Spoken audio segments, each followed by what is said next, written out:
माघ माह का अंतिम सप्ताह चल रहा था। शीला के घर की अन्न की कोठियां खाली हो चुकी थी और वैसे भी अन्न पैदा होता ही कितना था। जमीन भी तो थोड़ी थी। बहुत कठिनाई से 7 महीने ही गेहूं जमा हो पाता था। इस बीच बाजरा, ज्वार और चावल सहायक हो जाते थे, परंतु बगैर गेहूं के भूख मिटती ही नहीं थी।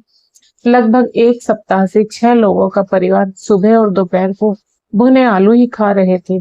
गाय शाम के समय थोड़ा सा दूध दे रही थी, अतः शाम को सभी तनिक से गुड़ के संग दूध पीकर सो जाते थे। बिना गेहूं के अभी लगभग एक माह ऐसे ही चलने वाला था। फागुन के अंत तक गेहूं की फसल पकने लगेगी। तब दाऊजी प्रतिदिन बोझ भर काट कर ले आएंगे। उसे चारा मशीन से काटा जाएगा, फिर सूप से पिछोरा जाएगा। भूसा भैंस के लिए होगा और अन्न आदमियों के लिए। उस अन्न को लेकर शीला ओखली में डालकर कूटेगी और पिछोरेगी। एक दिन धूप में डालेगी, फिर अगली सुबह बड़ी चकिया में उसे पीसेगी। तब कहीं जाकर रोटियां खाने को मिलेगी। एक माह के बाद होने वाली बातों की कल्पना करके ही बच्चों के मुंह में रोटी का स्वाद आ जाता था। 8वें दिन की दोपहर में 12 वर्षीय बड़े बेटे राजू ने शीला अम्मा से कहा, अम्मा, आज तो रोटी बनाओ ना।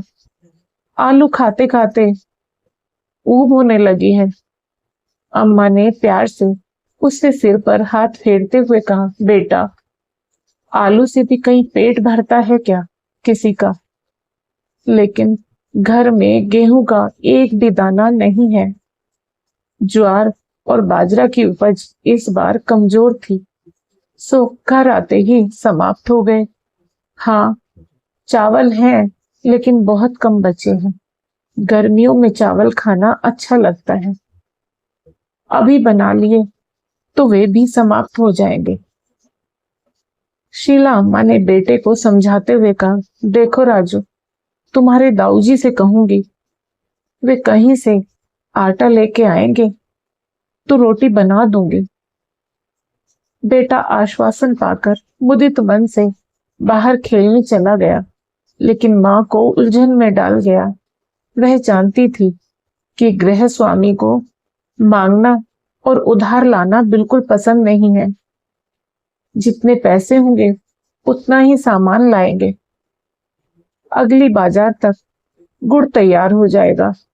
उसे बाजार में बेचकर ही कुछ व्यवस्था करेंगे, तब ही गेहूं की रोटी मिल पाएगी। शीला अम्मा सोच रही थी कि क्या करूं। एक ओर तो पति के आदर्श थे और दूसरी ओर बच्चों की भूख। तो वह ऐसे में क्या करे? सोच विचार करने के बाद शीला अम्मा छत के रास्ते अपने पड़ोस में जाकर पड़ोसन राजू से आटे की मांग कर दी। पड़ोसन जानती थी कि इनके यहाँ कभी पूरा नहीं पड़ता, अतः आटा तो कभी नहीं लौटाएंगी। थोड़ी देर में वह एक बड़े कटोरे में आटा भरकर देते हुए बड़े ठसक के साथ पड़ोसन राजू ने कहा, बीबी, हमारे यहाँ तो खूब अन्न और आटा भरा हुआ है, लो ले जाओ और अपने बच्चों को रोटी का स्वाद चखा दो। शीला अम्मा ने खुशी खुशी कटोरे को अपने आंचल में पलट लिया और कटोरा वापस देकर बोली, बहना, बड़ा उपकार तुम्हारा। जैसे ही गेहूं आएगा तुम्हारा आटा वापस कर दूंगी। खुशी खुशी घर आकर परात में आंचल खाली किया तो वह सन्न रह गई। उस आटे में आटे की मात्रा कम थी, जबकि चोकर की मात्रा अधिक थी। उस पर घुन और सूंडियां भी लगी हुई थी। नम आंखों से शीला अम्मा ने उसे छलनी से छाना तो बमुश्किल 3 मुट्ठी आटा निकला।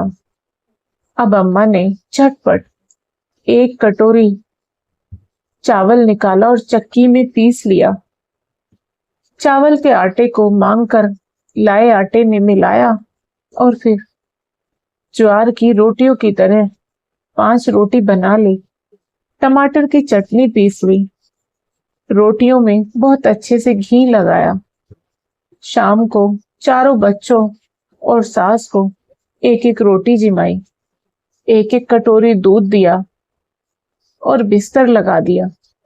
पति के आने पर दोनों ने उबले आलू का कचालू बनाकर खाया और लोटा भर पानी पीकर सो गए। दिन बीतते गए, बच्चे बड़े हुए, गांव की प्राइमरी पाठशाला से जूनियर हाई स्कूल और फिर हाई स्कूल में पढ़े।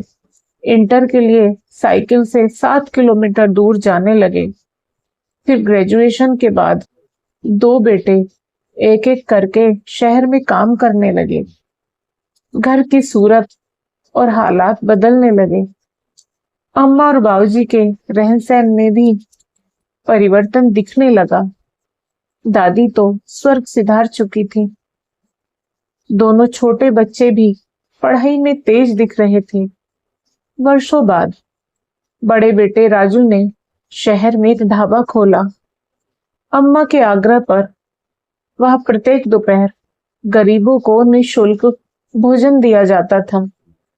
निःशुल्क भोजन उसके बूढ़े दाऊजी और अम्मा बड़े स्नेह से अपने हाथों से परोसा करते थे। एक दिन जब वे दोनों पंक्तिबद्ध बैठे गरीबों को भोजन जिमा रहे थे, तब सहसा रोटी परोसती हुई शीला अम्मा के हाथ ठिठक गए।